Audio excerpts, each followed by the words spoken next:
인생을 살아가는 중요한 지혜 가운데 하나는 때를 분별하는 것입니다. 우리 주변에는 때를 잘 만나서 성공하는 사람도 있고 또 그렇지 못한 경우도 있죠. 지난주 월요일에 계룡대에서 군문화축제가 있어서 이제 갔었는데 연예인 군인들이 이렇게 나오더라고요. 이승기가 사회보고 동방신기도 나오고 또 슈퍼주니어도 나오고 사람이 너무 많아서 저희가 들어가 보지도 못했는데 그들이 공연하는 모습을 보니까 참 때를 잘 만났구나라는 생각이 들었어요. 만약에 조선시대에 태어났다면 그 연예인들이 광대 아닙니까? 계층으로 따지면 참 하층 계층, 광대인데 때를 잘 만나서 최근에 초등학교 대상으로 조사해 보니까 장래희망 1위가 연예인 아닙니까? 그 정도로 그들이 출세하고 성공을 하죠. 그래서 많은 사람들이 때를 중요하다고 생각하고 때를 알기 위해서 하나님을 믿지 않는 사람들은 무당을 찾아가기도 하고 또 사주팔자를 보기도 하죠. 이사나 개업이나 혼례 같은 것을 할 때도 그들은 때를 굉장히 중요하게 생각합니다. 그래서 이사할 때 보면 손 없는 날이 있죠. 개업할 때도 마찬가지고 이 손이라는 것은 이 손님인데 그 악귀를 말합니다. 그 악귀가 활동하고 돌아다니는 날이 있다고 해요. 그래서 그것이 없는 날 어떤 일을 해야 운수가 좋다라고 생각을 하는 것이죠. 그래서 그 손 없는 날 이사하면 이사 비용이 굉장히 비쌉니다. 세상 사람들이 살아가는 삶의 방식인 것입니다. 자, 이렇듯 우리들은 내가 하고자 하는 것을 언제 해야 되는지에 대해서 상당히 중요하게 여기고 민감하고 예민합니다. 그것은 우리의 인생의 성공과 실패가 이 때에 의해서 좌우된다라고 믿기 때문입니다. 우리 가운데서도 내가 계획한 일들을 언제 실행에 옮길 것인가를 고민하는 분들이 계실 것입니다. 결혼은 과연 언제 해야 가장 적당한 건지, 또 내가 사업을 확장하려고 하는데 그 타이밍이 언제가 가장 적절할지, 또 지금 내가 하고 있는 일을 계속하는 것이 맞는지 아니면 그만두고 싶은데 언제 그만두는 것이 맞을지, 인생의 수많은 고민들이 바로 때, 타이밍에 관한 것입니다. 우리가 읽은 본문을 보면 예수님께서 지금 하나님의 때를 찾고 구하고 있는 모습을 발견하게 됩니다. 6절에 보면 내 때는 아직 이르지 아니하였다 이렇게 말씀하시죠. 또 8절에도 보면 내 때가 아직 차지 아니하였다 이렇게 예수님께서 말씀하십니다. 그러니까 예수님께서는 언제나 자신이 움직이고 행동해야 될 때를 늘 분별하고 계셨던 것입니다. 근데 어떤 제안이 들어온다고 선뜻 응답하는 것이 아니라 늘 때를 기다렸던 것입니다. 그리고 오늘 본문에 보면 자신이 행동해야 될 때가 아직 이르지 않았다라고 판단하고 계신 것입니다. 그래서 오늘 우리가 예수님의 모습을 보면서 과연 우리는 이 땅에 살아가면서 예수님처럼 살아가야 되는데 예수님이 때를 분별하는 그 지혜를 우리가 함께 배워보고자 하는 것입니다. 먼저 예수님이 지금 처한 상황이 어떠한 상황인지 살펴볼 필요가 있습니다. 먼저 시간적인 배경인데 이때가 언제냐 하면 2절에 보니까 유대인의 명절인 초막절이 가까운 시점입니다.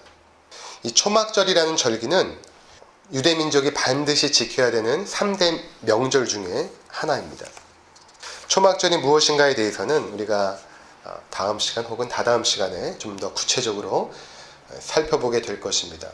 대략적으로 말씀드리면 이 절기는 유대인들이 그 추수의 기쁨을 누리는 동시에 예전에 자신의 조상들이 출애굽하여서 광야에서 그 텐트 생활을 했다. 그 일들을 기억하고 기념하는 절기였습니다. 그래서 이 절기가 되면 유대 각지에서 사람들이 예루살렘에 모여서 그들이 이제 그 나뭇가지로 텐트를 만드는 것입니다. 가지를 엮어서 텐트를 만들어서 거기서 일주일 동안 지내면서 이 명절을 지내게 되는 것입니다. 굉장한 기쁨의 축제인 것이죠. 자, 그래서 이 초막절이 가까우면 우리나라의 그 추석 분위기와 마찬가지로 명절 분위기에 온 나라가 들썩이게 되는 것입니다. 자, 이러한 상황 속에 지금 있다라는 것입니다. 다음으로 장소적 배경을 우리가 알아야 되는데, 이곳이 어디인가 하면 1절에 보니까 그 후에 예수께서 갈릴리에서 다니시고, 그러니까 지금 예수님이 계신 곳이 갈릴리라는 것입니다. 이스라엘 지형으로 보면 예루살렘에 있는 이 유대 땅은 남쪽에 있고 갈릴리는 한참 북쪽에 있는 것이죠. 그 북쪽에 계셨습니다. 근데 1절에 그 후에라고 말하고 있는데, 이 그 후에라는 것은 6장의 사건이 일어나고 난 그 후라는 것입니다. 6장의 사건은 어떤 내용이었습니까? 오병이어 사건이었죠. 그래서 오병이어 사건 때 수많은 무리들이 예수님을 따르지 않습니까? 근데 예수님께서 그들에게 나는 하늘로부터 내려온 산떡이고 너희가 내 살을 먹고 내 피를 마셔야 너희가 영생을 얻는다. 이렇게 이제 말씀을 하니까 그들이 이 말씀이 어렵다고 하고 다 떠나가죠. 수많은 무리들이 다 떠나갑니다. 그리고 이제 예수님 곁에는 12명의 제자만 남았던 것입니다. 그 12명의 제자와 함께 예수님께서 지금 갈릴리에 머물고 계셨다라는 것입니다. 그런데 이 6장의 그 오병이어 사건은 6장 4절에 보면 6월절에 일어난 일이거든요. 6월절로부터 해서 이 초막절까지는 6개월의 간격이 있습니다. 그러니까 이 6개월 동안 예수님이 어디에 계셨냐면 갈릴리에 있었던 것입니다. 요한복음에는 이 6개월 동안의 행적에 대해서 기록하지 않았어요. 그런데 이 마태마가 누가복음에 보면 이때는 예수님께서 어떤 공적 사역을 자제하시고 주로 예수님의 제자들과 함께 거하시면서 그들에게 하나님 나라의 그 진리를 가르치시고 그들을 제자의 합당한 신분으로 훈련하고 양육하셨던 것을 우리가 확인할 수 있습니다. 자, 그렇게 예수님께서 갈릴리 지방에서 그 명절 분위기에 있을 때에 예수님의 형제들이 이제 찾아온 것입니다. 예수님께서도 육신의 형제들이 있었어요. 5형제 중에 이제 장남이었습니다. 우리가 아는 것처럼 예수님은 성령으로 잉태하여서 마리아의 몸에서 났죠. 그리고 나서 예수님이 탄생하고 나서 이 마리아와 이 요셉의 육신적인 그 결합으로 말미암아 4명의 형제가 태어납니다. 누구냐면 야고보, 요셉, 시몬, 유다입니다. 근데 이들이 지금 예수님을 찾아온 것입니다. 찾아와서 뭐라고 말하냐면 3절에 보니까 당신이 행하는 이 일을 제자들도 보게 여기를 떠나서 유대로 가라는 것입니다. 정확한 장소는 유대 땅에 있는 예루살렘으로 올라가라는 것입니다. 거기에 제자들의 무리가 있을 것이다. 그러니까 이 제자들의 무리는 누구냐 하면 오병이어 때에 예수님께 실망하여서 떠난 그 제자들의 그 그룹이겠죠. 그들이 아마 많은 수가 예루살렘에 있었을 것입니다. 거기에 가서 그들에게 당신이 행하는 이 놀라운 이적들을 다시금 보여주라는 것입니다. 다시금 보여줘서 그들을 설득하여 너를 따라오고 추종하는 그러한 사람들로 모으라고 하는 그런 형제들의 요청인 것입니다. 자, 뿐만 아니라 4절에 보면 또 이렇게 말합니다. 형제들이 예수님께 말하는 것이죠. 스스로 나타나기를 구하면서 묻혀서 일하는 사람이 없나니 이 일을 행하려 하거든 자신을 세상에 나타내소서. 이렇게 말합니다. 이 말은 형님 이렇게 걸출한 능력이 있는데 이것을 이 갈릴리 시골에서 감추지 말고 저 도시 예루살렘에 가서 대중들에게 나타내면 그 초막절에 엄청난 인파가 모였지 않겠습니까? 그러한 사람들 앞에서 예수님의 그 능력과 예수님의 기적을 나타내면 얼마나 많은 사람들이 예수님을 따르겠습니까? 그러면 실추되었던 그 인기도 올라가고 다시금 그 명성이, 그 명예가 회복될 것입니다. 그리고 더 많은 사람들이 형님을 임금으로 모시려고 할 것입니다. 지금 이것이 이제 예수님의 형제들의 제안이었던 것입니다. 그래서 예수님 올라가십시오. 그렇게 제안한 것입니다. 자, 지금 예수님의 형제들이 이렇게 생각하고 판단하는 그 기준이 무엇인가를 한번 잘 보시기 바랍니다. 그것은 바로 당신이 성공할 수 있을 때가 바로 지금이라는 것이죠. 그리고 지금은 많은 사람들이 모여서 그 앞에서 놀라운 일을 행할 수 있는 가장 적절한 때라고 그들은 판단한 것입니다.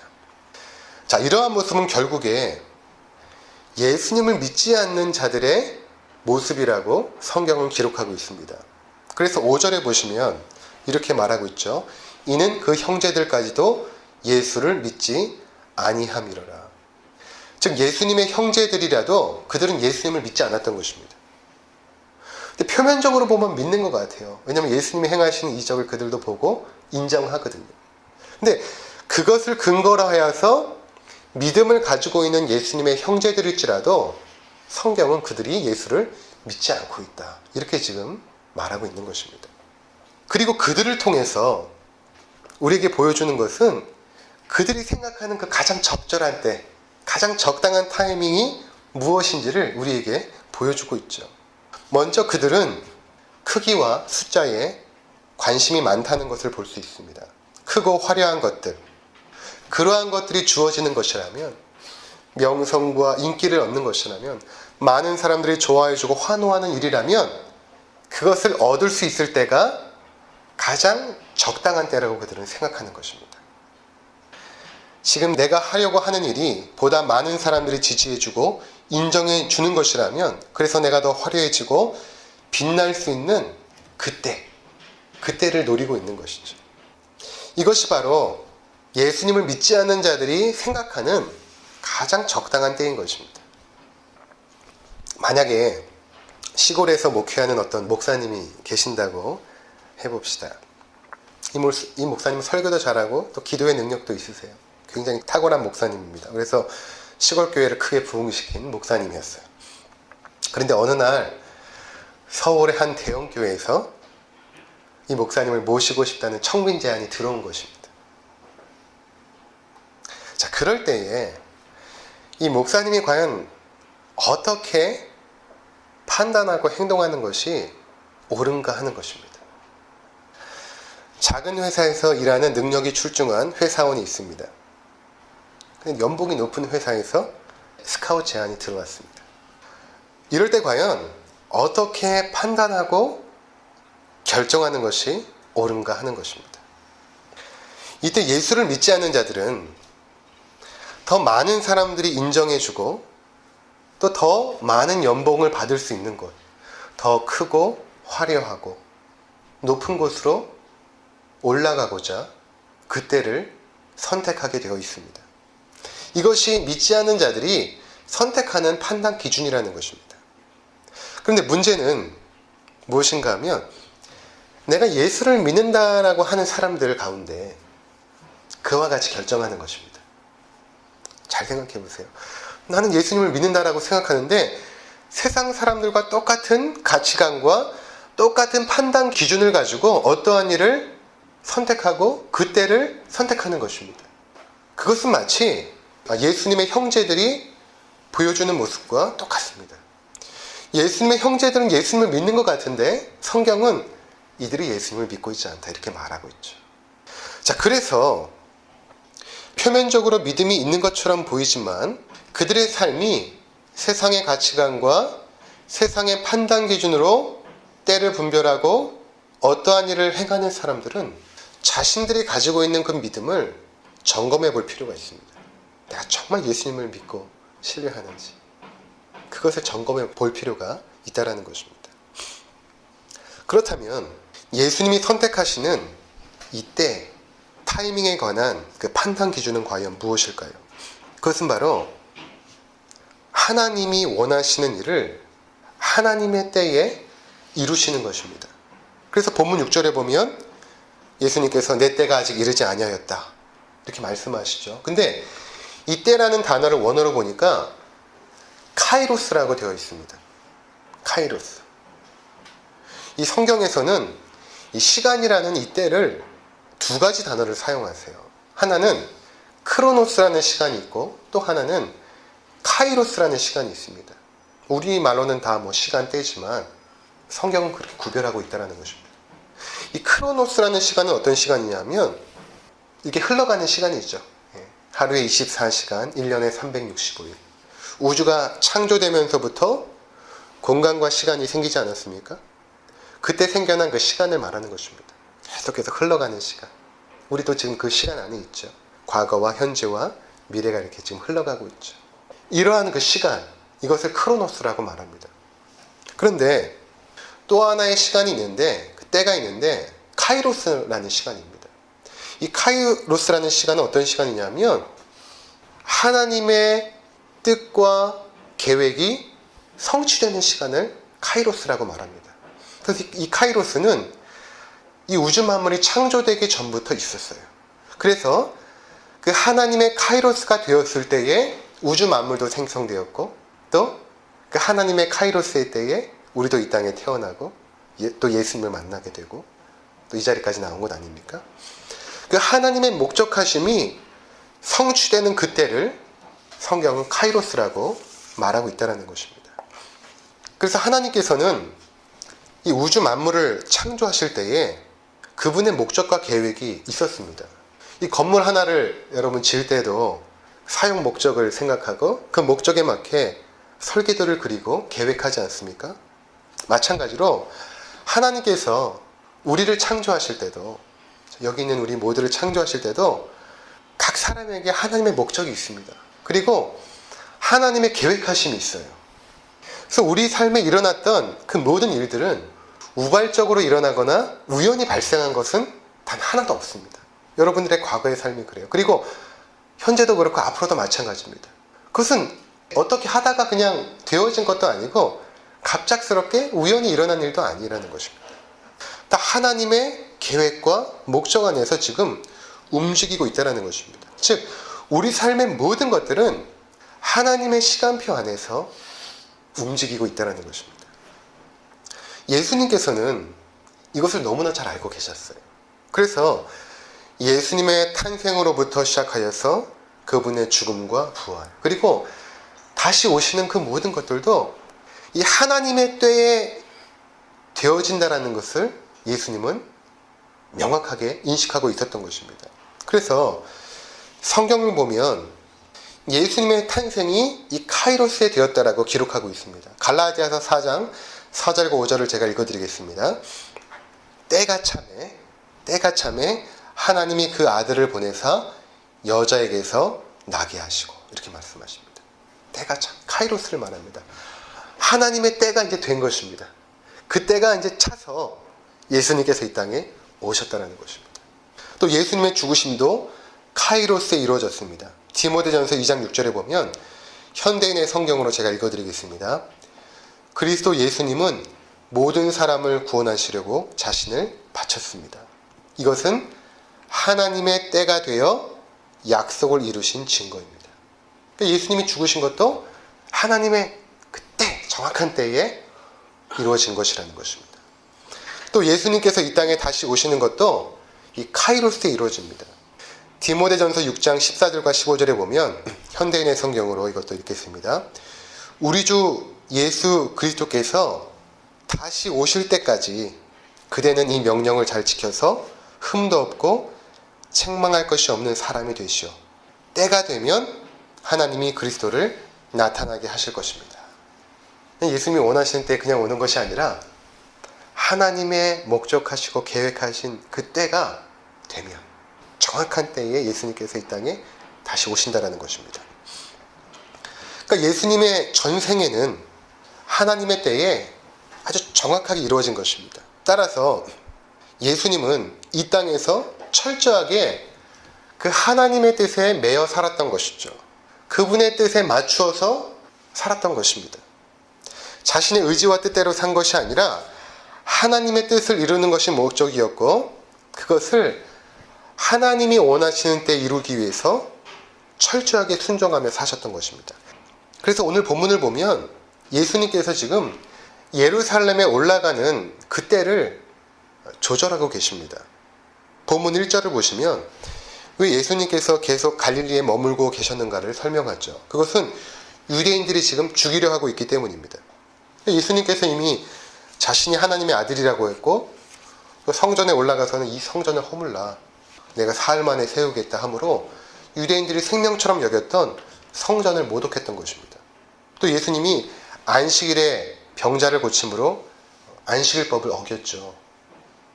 그들이 그렇게 생각한 것입니다. 그래서 예수님을 죽이려고 혈안이 된 것입니다. 따라서 예수님께서 예루살렘에 올라간다는 것은 결국에는 예수님이 죽는다라는 것을 의미하는 것입니다. 물론 예수님께서는 자신이 그들의 손에 잡혀서 죽을 것을 알고 계셨어요. 그런데 아직 그 때가 되지 않았다라는 것입니다. 그래서 요한복음에서는 내 때라는 것이 총 7번 나오는데 이 내 때라는 것은 정확하게 예수님의 죽으심을 의미합니다. 그래서 예수님께서 지금 아직 그 정확한 하나님의 카이로스의 때가 이르지 않았기 때문에 올라가지 않겠다라고 말씀하신 것입니다. 나중에 이제 요한복음 13장에 가면 예수님께서 이제 내 때가 되었다 이렇게 말씀하시는 때가 있어요. 13장 1절에 보면 유월절 전에 예수께서 자기가 세상을 떠나 아버지께로 돌아가실 때가 이른 줄 아시고, 예수님께서 하나님의 때를 정확하게 분별하고 계시고 그 때에 맞춰서 지금 움직이고 계신다는 것을 알 수 있습니다. 그래서 우리가 이러한 예수님의 모습을 통해서 이 땅을 살아가는 우리들이 과연 어떻게 때를 분별하고 살아가야 되는지를 배우게 되는 것입니다. 3가지로 제가 정리해 보았습니다. 첫 번째로는 예수님 어떠한 결정을 하실 때에 먼저 하나님의 목적을 생각했습니다. 하나님이 원하시는 것이 무엇인가를 먼저 물었던 것입니다. 예수님의 형제들은 그렇지 않죠. 자신이 얻을 유익을 먼저 생각하죠. 이것이 믿음이 있는 사람들과 믿음이 없는 사람들의 차이입니다.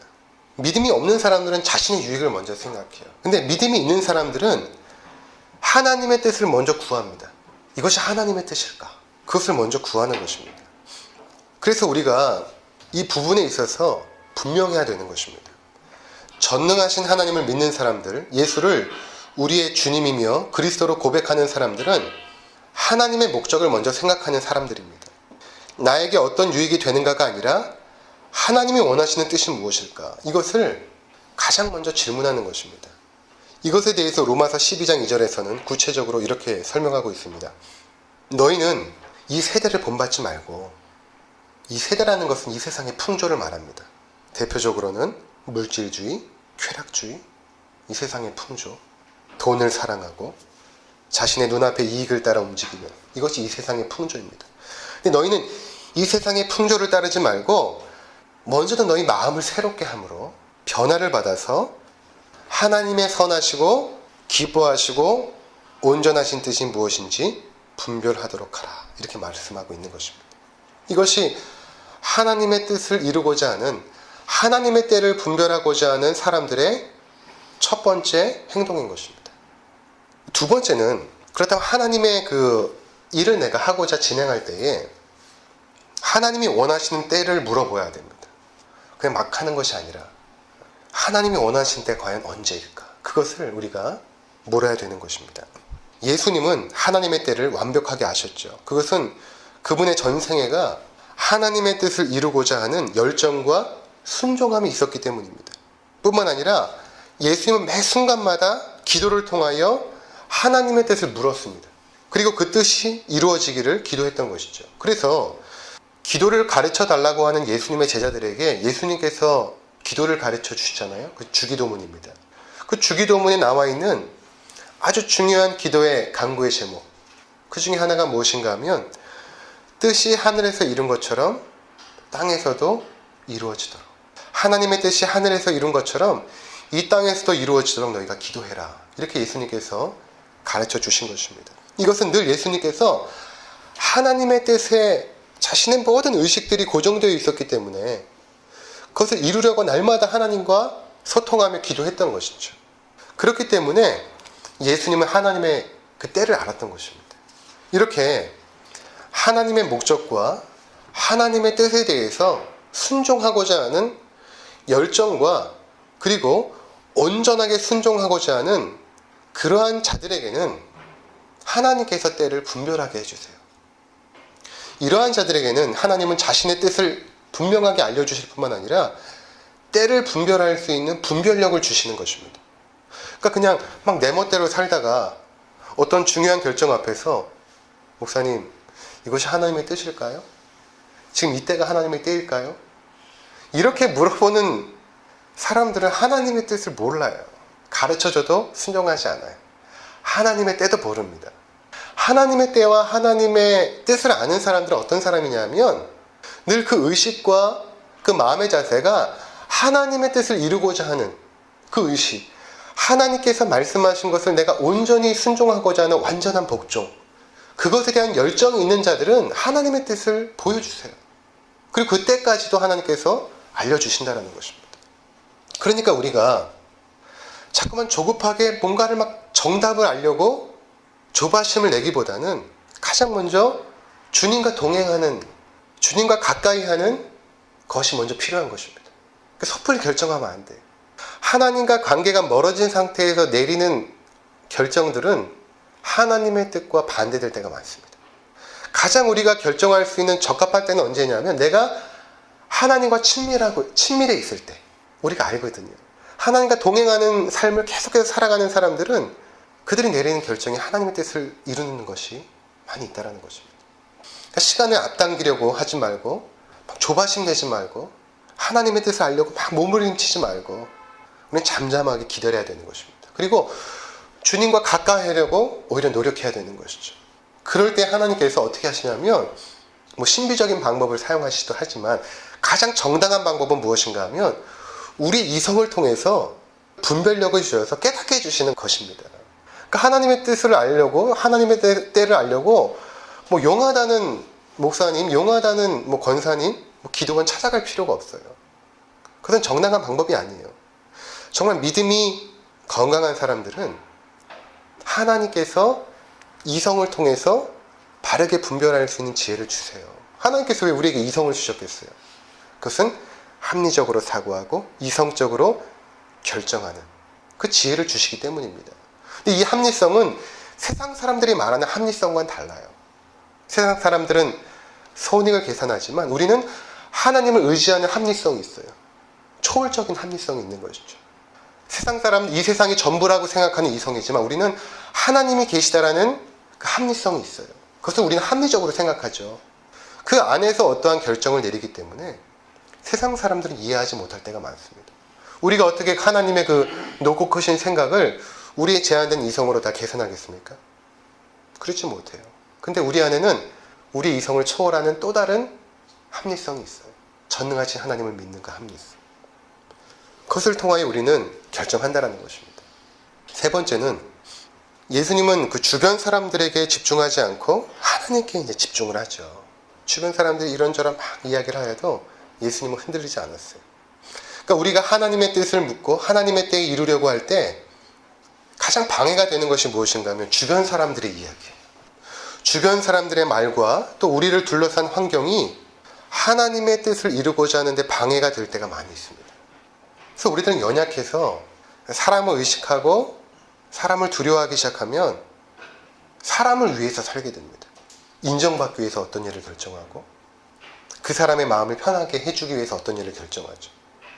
그러니까 하나님의 타이밍이 아니라 사람들의 반응에 맞추어서 어떤 일을 결정하는 것입니다. 물론 사람 때문에 불순종을 선택하면 당장 눈앞에 거북하고 불편한 관계를 피할 수는 있습니다. 그러나 그것으로 말미암아 우리는 목적과 방향을 잃게 돼요. 그런 한 번의 선택이 어느 순간 하나님 앞에서 살아가고자 하는 우리의 삶의 목적과 방향을 잃어버리게 만듭니다. 그리고 나중에는 자기 자신마저 잃어버리게 됩니다. 내가 지금 여기서 뭐 하고 있는 거지? 돌이켜보면 내가 지금 뭘 하고 있는 거지? 너무 하나님으로부터 멀리 떠나온 거. 그때 내렸던 그 결정 때문에, 그 시기 때문에 한참 돌아가야 되는 것입니다. 그래서 우리는 하나님 앞에서 홀로 있는 시간을 갖는 것이 필요합니다. 그리고 잠잠히 하나님을 기대하면서 기도해야 되는 것입니다. 저는 결혼해서 13년 동안 아이가 없었어요. 주변에서 아이가 생기지 않아서 힘들어하는 분들도 많이 계시죠. 근데 저희 부부는 그렇게 힘들지가 않았습니다. 그것은 어떤 확신이 있었냐면 하나님의 아이를 주시지 않는 것은 하나님의 또 다른 계획과 목적이 있다라고 믿었기 때문입니다. 그래서 의료적인 도움으로 충분히 아이를 가질 수도 있지만 그렇게까지 하고 싶진 않았습니다. 그렇다고 의료적인 도움으로 아이를 갖는 것이 하나님의 뜻에 어긋난다, 이것은 아니에요. 그것을 통해서도 아이를 가질 수 있죠. 하지만 저희 마음 가운데서는 그렇게까지 하고 싶지 않았던 것입니다. 그러면서 제 마음 가운데 입양에 대한 생각이 싹 트기 시작했습니다. 결혼 전에 아내와 입양에 대한 이야기를 나눈 적이 있었는데 항상 우리가 고민했던 것은 언제일까? 가장 적당한 때가 언제일까? 우리가 생각했을 때는 먼저 한 2명 정도 아이를 낳고 나중에 입양하자. 이게 생각했던 것이 저희의 때였어요. 근데 하나님의 때는 그렇지 않았던 것입니다. 그러다가 이제 작년에 의료적인 도움으로 아이를 가질 것인지 아니면 입양할 것인지 이 2가지의 선택 앞에 놓여지게 되었습니다. 그런데 마음은 자꾸만 어디로 쏠리냐 하면 입양으로 점점 쏠리는 거예요. 그런데 입양이라는 것이 인생에 있어서 너무나 중요한 일이지 않습니까? 그래서 무언가 확신이 이제 필요했던 것입니다. 하나님께서 정말로 원하시는 것인지 또 지금이 맞는 것인지에 대한 그 확신이 필요했던 것이죠. 그래서 아내와 함께 얼마 동안 이제 기도하기로 했습니다. 그리고 이제 정해진 기도 기간이 거의 다 끝날 무렵이었어요. 근데 그때 이제 아내가 이렇게 기도한 것입니다. 하나님, 정말 입양이 하나님의 뜻이라면 꿈에서 아기를 보여주세요. 그럼 만약 그렇지 않으면 노인을 보여주세요. 이렇게 기도한 것입니다. 그리고 아마 잊어버린 것 같아요. 그 다음 날이 되었는데 아침에 이렇게 대화를 하다가 제가 아내한테 이렇게 물어봤습니다. 어제 잘 잤어? 뭐 좋은 꿈 꿨어?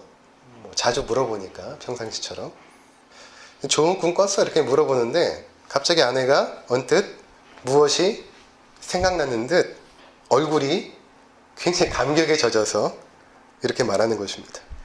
자기 어제 꿈에 아기를 봤어. 이렇게 말하는 거예요. 그러면서 그 꿈 이야기를 하기 시작했습니다. 목사 가운을 이렇게 입은 어떤 분이 아기를 안고 오는데 뒤쪽으로는 많은 사람들이 서 있더래요. 근데 그분이 우리 아내에게 아이를 이렇게 안겨주더랍니다. 그래서 바로 그 길로 저희가 차를 몰고 입양 사무실로 달려갔습니다. 그리고 우리 희수를 가슴에 안게 되었습니다. 저는 꿈을 통해서 하나님의 뜻을 분별하고 때를 분별하는 것을 별로 신뢰하지 않습니다. 그러나 하나님의 뜻을 따르고 순종하고자 하는 자들에게는 하나님께서는 어떠한 방법을 통해서라도 그것을 알려주신다는 것은 믿습니다.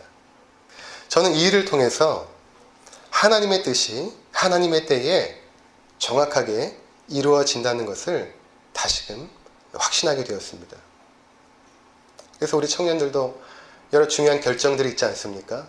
취업에 대한 것들, 또 결혼에 대한 것들, 여러 가지 중요한 결정들이 대부분 20대와 30대에 놓여지지 않습니까? 그런데 조급해할 필요가 없습니다. 그리고 사람과 환경에 떠밀려 가서도 안 됩니다.